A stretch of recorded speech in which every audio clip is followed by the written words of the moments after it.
دھیان کر لی۔ اور مجھے میرے سیدی نے، کیونکہ میں ڈاکٹر بھی ہوں حکیم بھی ہوں لیکن میں پریکٹس نہیں کرتا، ایک دو سلسلے ہیں اللہ میرے اندر سے وہ نکال دے، اس دن نصیبی حضرت بہ جاؤں گے۔ پھر جب میں نے یہ دونوں کورس کر لیے تب مجھے سیدی نے بات سنائی، آپ فرمانے لگے کو بزرگ تھے ساتھ حکمت بھی کرتے تھے، مریض آتے تھے ان کے پاس، وہ کو مریض آئی نوجوان لڑکی تھی، جب انہوں نے نبض پکڑی نا تو شیطان تھوڑا سا غلبہ کر گیا، اور نبض پڑھتے ہوئے پکڑتے ہوئے اندر تھوڑا سا غلط خیال آیا، لیکن ساتھ ہی رحمت ہو گئی، وہ دھیان کر اللہ ویکھدا بھی، نبض چھوڑ دی، نبض چھوڑ دی، بس خیال ہی گزرا، پہلا شیطان کی طرف سے آیا، دوسری اوپر سے مہربانی ہو دھیان کر، علم یا علم بھی ان اللہ یرا، کیا تو نے نہ جانا کہ خدا دیکھ رہا ہے؟ پتر کی کر دے ہو، ماں باپ آتے ہیں تو چینل بدل دیتے ہو، اور ایک دفعہ کہتے ہو حضور حاضر و ناظر ہیں، وہ خیال نہیں آتا کہ حضور بیٹھے بھی دیکھ رہے ہیں کہ میں نیٹ پہ کیا دیکھ رہا ہوں؟ کیوں بھول جاتے ہو ہمارا اللہ بھی دیکھ رہا ہے کہ میں نیٹ پہ کیا دیکھ رہا ہوں؟ خیال گزرا، ساتھ ہی خیال علم یا علم بھی ان اللہ یرا ربنا انک تعلم ما نخفی وما نعلن وما یخفی علی اللہ من شیء فی الارض ولا فی السماء، کوئی چیز ہاں زمین کے اوپر ہے ہاں نیچے ہے، کوئی چیز بھی اللہ سے نہیں چھپی، خیال آیا چھوڑ دی، لیکن جیسے میں نے کہا نا حضرت دین ہے ضرور گھوم کر آئے گا، تب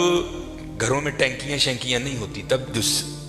ماشکی جس کو ہم ذاتی زبان میں کہتے ہیں وہی گھروں میں پانی دینے آتے تھے، گھر ان کی بیوی تھی، وہ پانی دینے کے لیے آیا، ماشکی پانی بھر کے نا جب وہ جانے لگا تو اس نے ہاتھ پکڑ دیا ان کی بیوی کا، انہوں نے اتنے پھڑیا، ادھر ماشکی نے کار پھڑ لیا، وہ بیوی آگے سے ہاتھ چھڑا کر کہتی ہے وہ پتر کی ہو گئے، اس کو بھی خیال آیا، وہ روتا ہوا بھاگ گیا، اتنے وہ بھی بہ کے چنگا روئے دے، اکھاں لال کیتیاں، گھر مائی بھی بڑا روئی، ساری زندگی لنگ گئی ہے، بڈھے ویلے کی ہویا انہیں کی ہاتھ پھڑ لیا میرا، وہ بھی بڑا روئی ہے حضرت، حکیم ہوری گھر آئے تے حکیم صاحب دی اکھاں سجی دی، ویکھیا تے گھر والی دی اکھاں سجی دی، انہیں پوچھا بھلی لوگ کی ہویا کیوں روئی؟ انہوں نے کہا پہلے تسی دسو تسی کیوں روئے؟ انہوں نے کہا بس اج ایک دھی آئی سی مینوں دکھان لئی، اودی نبض پھڑی تے شیطان نے اندر گندگی پائی، لیکن نال ہی یاد آیا اللہ ویکھدا پیا، میں چھڑ چھڑیا، کہہ لیں گے بس ادھر تسی ادھر پھڑ اودی پھڑی ادھر کار ماشکی نے میری پھڑ، دھیان کریو پتر دھیان کریو، اج کسے دیاں تیاں نے کل نوں ساڈیاں تیاں نے بھی جوان ہونے، اج کسے لی چونک چ نہ کھلوئیو، اج کسے لی نہ کھلوئیو، اج تسی کھلوو گے کل کو تہاڈی لی بھی کھلوئے گا، بڑا دھیان کریو، بڑا دھیان، اپنی جوانی بڑی پاکیزہ رکھنی ہے، بڑی پاکیزہ، اور زنا سے بچنا ہے۔ یہ آگے علامہ صاحب اور میں تقریباً 1.5-2 گھنٹہ بیٹھ کر یہی روتے رہے حضرت کہ سانو اینجدہ پھسایا ہے کہ اج زنا آسان اور نکاح انتہائی مشکل کر چھڑے، نکاح انتہائی مشکل کر چھڑے، انتہائی مشکل کر چھڑے، لیکن بچنا ہے پتر بچنا ہے۔ زنا ایک ایسا گندہ گناہ ہے، میں نے حدیث مبارکہ پڑھی کہ اگر کسی سے یہ گناہ سرزد ہو گیا نا، اس نے معافی مانگی اللہ نے اسے معاف کر دیا، لیکن پتہ پھر بھی اس کو سزا کیا ملے گی کہ جنت میں اللہ جل شانہ زانی سے کہیں گے کبھی تو میرے سامنے نہ آنا، زانی کو ہمیشہ کے لیے دیدار الہی سے محروم کر دیا جائے، اور آج بس اللہ اپنی حفاظت میں رکھے، بچ کے رہنا ہے، آج اس سے بڑا بچ، اپنی جوانیوں کو پاکیزہ رکھنا ہے، اپنی جوانیوں کو پاکیزہ رکھنا ہے، پھر دیکھو حضرت رنگ کیا لگتے ہیں، رنگ کیا لگتے ہیں، رنگ کیا لگتے ہیں۔ یہ سکندر